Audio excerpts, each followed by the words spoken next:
To tell you this story, I'm going to need to do a light bit of trespassing. Now, I think everyone in Minneapolis knows that you trespass this area because you can't not get just a little bit closer to the falls. What do we do in Minneapolis parks? And so we're gonna do a great tradition to tell you the story of these waterfalls, because 1964, a president comes out here to visit, LBJ. And every time the media writes the story about this, they focus in on this novel, kind of one-dimensional story about, oh, the city of Minneapolis paid to put the fire hydrants on so that that waterfall would flow because there was a drought going on. And that's a fun little story, but it misses the key story, which is that Democrats are in crisis.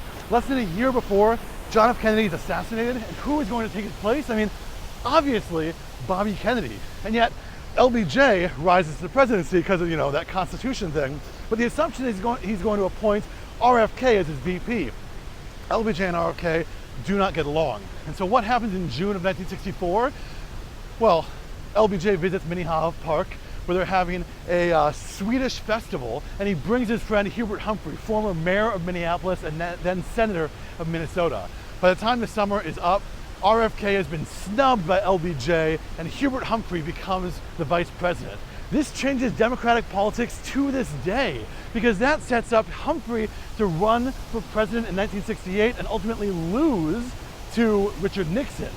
RFK is arguably the stronger candidate, but he has to run an insurgent campaign and is sadly assassinated in 1968. Hubert Humphrey would represent the first in a line of 3 national Minnesota political figures who are unsuccessful to reach national office, followed by Walter Mondale and Tim Walz. The story of the waterfalls ends up being a fascinating political metaphor for the tumults going on in the Democratic Party in 1964.